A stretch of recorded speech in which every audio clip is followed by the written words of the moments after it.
আসসালামু আলাইকুম, আমন্ত্রণ জানাচ্ছি ফভ টিভি নিউজ আপডেটে। সঙ্গে আছি আমি ইমতিয়াজ আহমেদ। শুরুতেই সংবাদ শিরোনাম। ডিসেম্বরের মধ্যে নির্বাচনের প্রস্তুতি নেওয়ার নির্দেশ প্রধান উপদেষ্টার। নির্বাচনের প্রতীক হিসেবে শাপলা হারালো এনসিপি, ইসির নীতিগত সিদ্ধান্ত। বোমা মেরে মস্কো ও বেজিং উড়িয়ে দেওয়ার হুমকি ট্রাম্পের। সিন্ধু পানি চুক্তি নিয়ে আবারও ভারত পাকিস্তান সংঘাতের আশঙ্কা। এবার বিস্তারিত। ত্রয়োদশ জাতীয় সংসদ নির্বাচন আয়োজনের জন্য ডিসেম্বরের মধ্যে আইনশৃঙ্খলা রক্ষাকারী বাহিনীকে সার্বিক প্রস্তুতি নেওয়ার জন্য নির্দেশ দিয়েছেন অন্তর্বর্তী সরকারের প্রধান উপদেষ্টা অধ্যাপক মোহাম্মদ ইউনূস। বুধবার 9 জুলাই রাষ্ট্রীয় অতিথি ভবন যমুনায় আগামী জাতীয় সংসদ নির্বাচন অনুষ্ঠানে আইনশৃঙ্খলা বাহিনীর প্রস্তুতি সংক্রান্ত এক সভায় তিনি এ নির্দেশনা দেন। পরে রাতে ফরেন সার্ভিস একাডেমিতে প্রেস ব্রিফিংয়ে এসব তথ্য জানান প্রধান উপদেষ্টার প্রেস সচিব শফিকুল আলম। সভায় জানানো হয়, এবারে জাতীয় সংসদ নির্বাচনে আইনশৃঙ্খলা বাহিনীর 8 লাখ সদস্য দায়িত্ব পালন করবেন।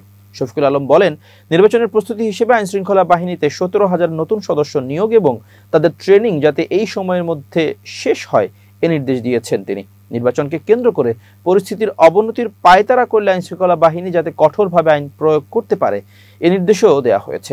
তিনি জানান, সভায় একই সাথে প্রত্যেকটি ভোট কেন্দ্র যেন সিসিটিভির আওতাভুক্ত থাকে তা নিশ্চিত করার নির্দেশও দেন প্রধান উপদেষ্টা। তিনি আরও জানান, নির্বাচনের সময় 18 থেকে 32 বছর বয়সী ভোটারদের আলাদা বুথ রাখা যায় কিনা সে বিষয়ে নিয়েও আলোচনা হয়েছে। উল্লেখ্য, গত বছরের 5 আগস্ট ছাত্র জনতার অভ্যুত্থানে ফ্যাসিস্ট আওয়ামী সরকারের পতনের পর 8 আগস্ট দায়িত্ব নেন অধ্যাপক মোহাম্মদ ইউনূসের নেতৃত্বাধীন অন্তর্বর্তী সরকার।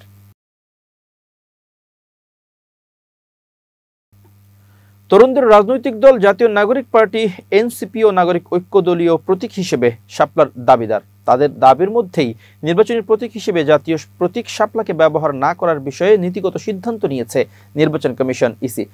বুধবার নির্বাচন কমিশনার আব্দুর রহমান মাসউদ এ কথা জানান। জাতীয় নাগরিক পার্টি এনসিপি রাজনৈতিক দল হিসেবে নিবন্ধনের জন্য নির্বাচন কমিশনে আবেদন করে। জাতীয় ফুল শাপলা প্রতীক চাওয়ার পর থেকে এ নিয়ে পক্ষে বিপক্ষে নানা আলোচনা শুরু হয়েছে। যদিও এর বাইরে কলম ও মোবাইল ফোনকে বিকল্প হিসেবে রেখেছে, কিন্তু দলটির মূল আগ্রহ শাপলা প্রতীকেই। দেশের জাতীয় প্রতীকে শাপলা থাকায় কোনো রাজনৈতিক দলের জন্য নির্বাচনী প্রতীক হিসেবে তা বরাদ্দ নিয়ে বিতর্কের মধ্যে এ সিদ্ধান্ত নিল এএমএম নাসিরউদ্দিন কমিশন। ইসি শাপলাকে নির্বাচন পরিচালনা বিধিমালার তফসিলভুক্ত না করার বিষয়ে সিদ্ধান্ত নিয়েছে। নির্বাচন কমিশনার মাসুদ বলেছেন, নতুন প্রস্তাবিত প্রতীক তালিকায় শাপলা রাখা হচ্ছে না, নির্বাচনের প্রতীক হিসেবে আমাদের শিডিউলভুক্ত হচ্ছে না। আমরা সিদ্ধান্ত নিয়েছি ত্রয়োদশ সংসদ নির্বাচনকে সামনে রেখে এবার আগের 69টি থেকে বাড়িয়ে অন্তত 115টি প্রতীক ও দল ও স্বতন্ত্র প্রার্থীর জন্য বরাদ্দ করা কথা ভাবছে ইসি। এ লক্ষ্যে নির্বাচন পরিচালনা বিধিমালায় প্রতীক তালিকার তফসিল সংশোধন করে ভোটিংয়ের জন্য আইন মন্ত্রণালয়ে পাঠানো হবে শীঘ্রই।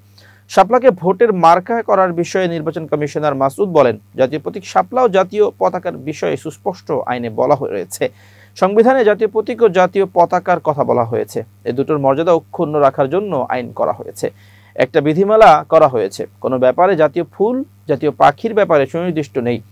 প্রস্তাবিত নতুন প্রতীক তালিকার বিষয়টি আইন মন্ত্রণালয়ে পাঠানোর কথা তুলে ধরে তিনি বলেন, আমরা সিদ্ধান্ত নিয়ে ফেলেছি শাপলা প্রতীক তফসিলে থাকবে না। জাতীয় প্রতীকের কারণেই মূলত এ সিদ্ধান্ত। এবার আন্তর্জাতিক প্রসঙ্গ। বোমা মেরে মস্কো বেইজিং উড়িয়ে দেওয়ার হুমকি দিয়েছেন মার্কিন প্রেসিডেন্ট ডোনাল্ড ট্রাম্প। সম্প্রতি ফাঁস হওয়া এক ভিডিওতে রাশিয়ার প্রেসিডেন্ট ভ্লাদিমির পুতিন ও চীনের প্রেসিডেন্ট শি জিনপিংকে ট্রাম্পের এমন হুমকি দিতে দেখা যায়। পুতিনকে হুমকি দিয়ে ট্রাম্প বলেন, ইউক্রেনে হামলা অব্যাহত থাকলে বোমা মেরে মস্কোকে উড়িয়ে দেওয়া হবে। তিনি আরো বলেন, পুতিনকে আমি বলেছিলাম, যদি তুমি ইউক্রেনে হামলা চালিয়ে যাও আমি মস্কোতে বোমা ফেলবো, শোনো আমার সামনে এর বিকল্প নেই। ট্রাম্প আরো বলেন, পুতিন বলেছিল আমি তোমাকে বিশ্বাস করি না, কিন্তু আমি বিশ্বাস করি যে সে আমাকে অন্তত 10% বিশ্বাস করে। একই সাথে ট্রাম্প দাবি করেন, তিনি চীনের প্রেসিডেন্ট শি জিনপিংকেও একই ধরনের বার্তা দিয়েছিলেন যাতে তিনি তাইওয়ানে হামলার চিন্তা না করেন। সেই সম্পর্কে ট্রাম্প বলেন, তিনি ভেবেছিলেন আমি পাগল, কিন্তু আমাদের মাঝে কখনো কোনো ঝামেলা হয়নি। ঘটনার প্রেক্ষাপটে জশ ডাউসি, টাইলার পেজার এবং আইজ্যাক আর্নসার্টফের লেখা নতুন বই 2024 how Trump retook the White House and the Democrats lost America মঙ্গলবার প্রকাশিত হয়েছে। বইটির প্রকাশের দিনেই এই অডিওর বিষয়টি সামনে আসে। 7 দশক আগে দক্ষিণ এশিয়ার খ্যাতিমান কথা সাহিত্যিক সাদাত হাসান মান্টো পাকিস্তানের পাঞ্জাব প্রদেশের একটি গ্রামকে কেন্দ্র করে ছোট গল্প লিখেছিলেন। গল্পটি আবর্তিত হয়েছিল একটি গুজবকে ঘিরে। ভারত পাকিস্তানের জন্য সেচ নির্ভর নদীগুলোর পানি বন্ধ করে দেবে। 1951 সালের ইয়াজিদ গল্পে এক চরিত্র বলে ওঠে, কে নদী বন্ধ করতে পারে? এটা কোনো নালা নয়, নদী। ৭৪ বছর পর সেই আশঙ্কা বাস্তব পরিস্থিতিতে পরিণত হয়েছে, যার প্রভাব পড়েছে বিশ্বের অন্যতম জনবহুল দুই প্রতিবেশী দেশের উপর, যারা উভয়ই পারমাণবিক শক্তিধর। 2025 সালের এপ্রিলে ভারত শাসিত কাশ্মীরে এক হামলায় বন্দুকধারীরা 26 জন বেসামরিক নাগরিক হত্যা করে। তাদের বেশিরভাগই পর্যটক ছিলেন।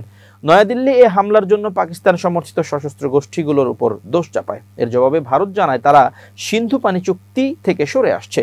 6 দশকের পুরনো এই চুক্তি সিন্ধু অববাহিকার 6টি নদীর পানি বন্টন নিয়ন্ত্রণ করে, যা 27 কোটির বেশি মানুষের জীবনের উপর নির্ভরশীল। তাদের বেশিরভাগই পাকিস্তানে বাস করেন। ভারতের ঘোষণার পরদিনই পাকিস্তানের জাতীয় নিরাপত্তা কমিটি এনএসসি একতরফা পদক্ষেপ প্রত্যাখ্যান করে এবং হুঁশিয়ারি দেয়, পাকিস্তানে পানির প্রবাহ ব্যাহত হলে তা হবে যুদ্ধ ঘোষণা শামিল। এর পরবর্তী সপ্তাহগুলোতে মে মাসে ভারত ও পাকিস্তানের মধ্যে 4 দিনব্যাপী তীব্র সংঘর্ষ ঘটে। ক্ষেপণাস্ত্র, ড্রোন হামলা পাল্টাপাল্টি চলে। শেষ পর্যন্ত মার্কিন প্রেসিডেন্ট ডোনাল্ড ট্রাম্পের হস্তক্ষেপে যুদ্ধবিরতি হয়। যুদ্ধের সরাসরি লড়াই থেমে থাকলেও উভয় দেশ কূটনীতিক প্রচারণায় নেমেছে বিশ্ববাসীকে নিজেদের অবস্থান বোঝাতে। ভারত সিন্ধু চুক্তি বাতিলের সিদ্ধান্তে অটল থেকেছে। 21 জুন ভারতের স্বরাষ্ট্রমন্ত্রী অমিত শাহ প্রধানমন্ত্রীর পর দ্বিতীয় সর্বোচ্চ পদাধিকারী ঘোষণা করেন চুক্তিটি স্থায়ীভাবে স্থগিত থাকবে। তিনি ভারতের শীর্ষস্থানীয় পত্রিকা টাইমস অফ ইন্ডিয়াকে বলেন, এই চুক্তির লক্ষ্য ছিল দুই দেশের শান্তি ও অগ্রগতি, কিন্তু একবার তা ভঙ্গ হলে রক্ষার আর কিছু থাকে না। নিম্ন প্রবাহবর্তী রাষ্ট্র হিসেবে পাকিস্তানের জন্য পানির প্রবাহ ব্যাহত হওয়া অস্তিত্বগত হুমকি।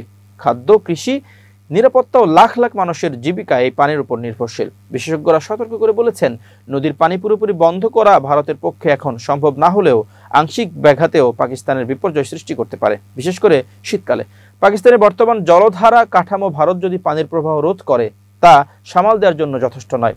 একটি অঞ্চল, একটি নদী, বিশ্বের 12তম দীর্ঘতম নদী সিন্ধু উৎপন্ন হয়েছে তিব্বতের কৈলাস পর্বত থেকে 5490 মিটার অর্থাৎ 18,000 ফুট উচ্চতায়। এটি কাশ্মীর অঞ্চল পেরিয়ে পাকিস্তানে প্রবেশ করে প্রায় 3000 কিলোমিটার দক্ষিণে আরব সাগরে গিয়ে পড়ে।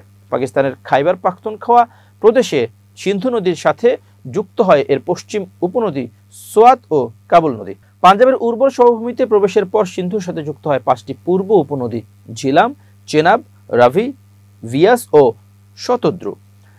এই নদীগুলো ভারত অধিকৃত কাশ্মীর ও ভারতের অন্যান্য রাজ্যের মধ্য দিয়ে প্রবাহিত হয়ে পাকিস্তানে প্রবেশ করে। উচ্চ প্রবাহবর্তী দেশ ভারত এবং নিম্ন প্রবাহবর্তী দেশ পাকিস্তানের মধ্যে এই ভৌগোলিক বাস্তবতা দীর্ঘদিনের অবিশ্বাসের কারণ হয়ে দাঁড়িয়েছে।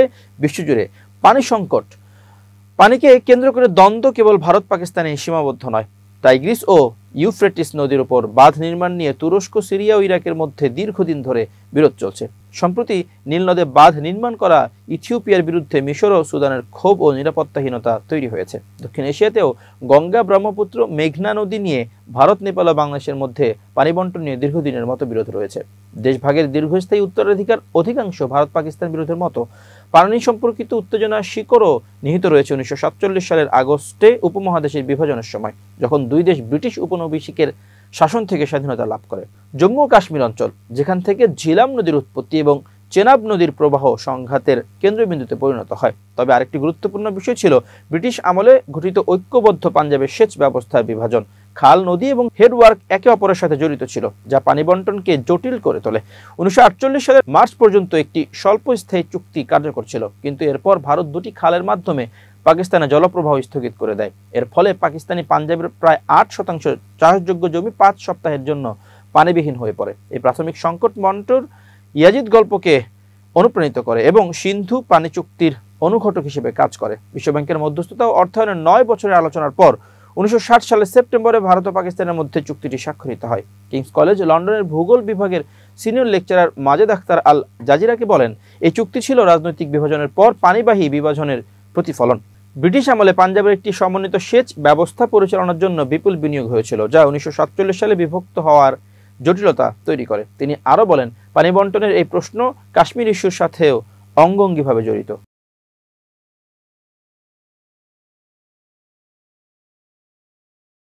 এবার বিজ্ঞান ও প্রযুক্তির খবর। গুগল ডিপ মাইন্ডের আলফাফোল্ড 3 AI টুল ব্যবহার করে ক্যান্সারের ঔষধ তৈরি করেছে আলফাবেটের মালিকানাধীন প্রতিষ্ঠান আইসোমরফিক ল্যাবস। গুগল ডিপ মাইন্ডের সহযোগিতায় ক্যান্সার আক্রান্ত ব্যক্তিদের দেহে ওষুধটির ক্লিনিক্যাল ট্রায়ালও শুরু করতে যাচ্ছে প্রতিষ্ঠানটি। আইসোমরফিক ল্যাবের প্রেসিডেন্ট কলিন মারডোক জানিয়েছেন, এআই প্রযুক্তি ব্যবহার করে তৈরি ক্যান্সারের ঔষধ রোগীদের দেহে প্রয়োগের প্রস্তুতি নেওয়া হচ্ছে। আলফাফোল্ড 3 এআই টুল জটিল প্রোটিন কাঠামো ও আণবিক মিথস্ক্রিয়ার পূর্বাভাস নিতে পারে। ফলে টুলটির মাধ্যমে ক্যান্সারের ঔষধ তৈরিতে বড় ধরনের অগ্রগতি অর্জন করেছে আইসোমরফিক ল্যাবস। নতুন এই ঔষধ ক্যান্সার কোষকে ধ্বংস করতে পারে। 2024 সালে গবেষণার জন্য আইসোমরফিক ল্যাবস $60 কোটি বেশি তহবিল গঠন করে। এ বিষয়ে গুগল ডিপমাইন্ডের প্রধান নির্বাহী কর্মকর্তা ডেমিস হাসাবিস জানিয়েছেন, তহবিলের অর্থ খরচ করে পরবর্তী প্রজন্মের এআই নির্ভর ওষুধের নকশা তৈরি করা হচ্ছে। এআই এর মাধ্যমে একদিন সব রোগের সমাধানের লক্ষ্যে একটি বড় পদক্ষেপ। বর্তমানে এআই প্রযুক্তি ব্যবহার করে অনেক প্রতিষ্ঠান ওষুধ তৈরির জন্য কাজ করেছে। বিভিন্ন বায়োটেক প্রতিষ্ঠানের মধ্যে এনিমা বায়োটেক, ইকটোস ও নভো নর্ডিক্সের মতো প্রতিষ্ঠান এআই প্রযুক্তি ব্যবহার করার চেষ্টা করছে। পরিসংখ্যান বলছে এখন পর্যন্ত প্রায় 3000-এর বেশি ওষুধ এআই প্রযুক্তি ব্যবহার করে তৈরি করা হয়েছে। তবে বেশিরভাগ ওষুধই বর্তমানে প্রাথমিক পর্যায়ে রয়েছে। এবার খেলার খবর। সময় যেন সবকিছু বদলে দিয়েছে। কিছুদিন আগেও ফুটবল পাড়ায় কেমন একটা হাহাকার ছিল একজন তারকার অপেক্ষা ছিল ফুটবলেও একজন সাকিব মাশরাফি পাবার। সেই অপেক্ষার অবসান ঘটান হামজা চৌধুরী। বাংলার ফুটবলের পোস্টার বয় হয়ে এসেছেন তিনি। তার হাত ধরে নবজাগরণ ঘটেছে ফুটবলের। অন্যদিকে দেশের ক্রিকেট এখন পার করছে ক্রান্তিকাল।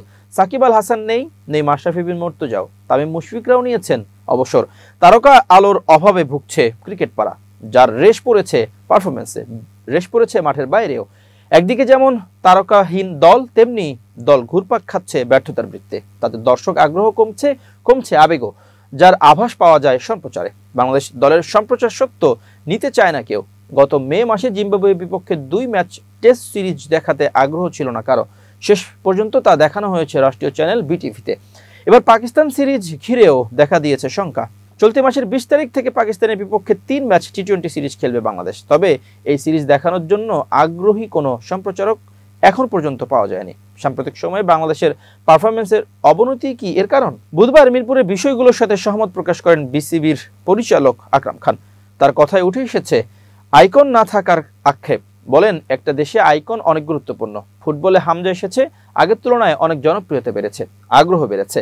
আমার মেয়েও গেছে খেলা দেখতে। আকরাম খান আরো বলেন, যখন সাকিব ছিল, তামিম ছিল, মুশফিক ছিল, তখন কিন্তু আমাদেরও আগ্রহ বেড়েছে।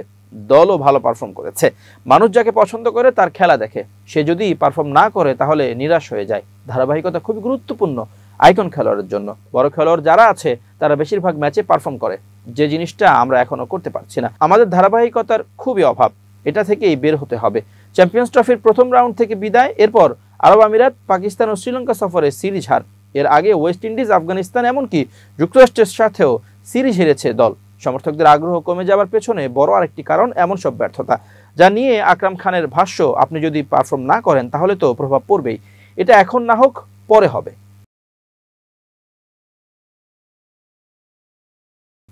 প্রিয় দর্শক, শেষ করছি ফভ টিভি নিউজ আপডেট। আজ এ পর্যন্তই। ভিন্ন খবর নিয়ে দেখা হবে আগামীকাল রাত 8টায়। নিজেকে আপডেট রাখতে সাবস্ক্রাইব করুন চ্যানেলটি। নিয়মিত লাইক, কমেন্ট ও শেয়ার করে ছড়িয়ে দিন সর্বত্র। সুস্থ থাকুন, নিরাপদে থাকুন। আল্লাহ হাফেজ।